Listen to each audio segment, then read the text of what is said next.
দুপুরের সংবাদে আপনাদের স্বাগতম। শুনছিলেন শিরোনাম, এবারে বিস্তারিত।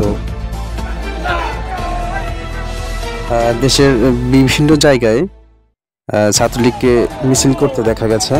তারা মাঠে থাকবে সবসময়, ঠিক এমনটাই দেখা গেছে ছাত্রলীগের মিছিলে।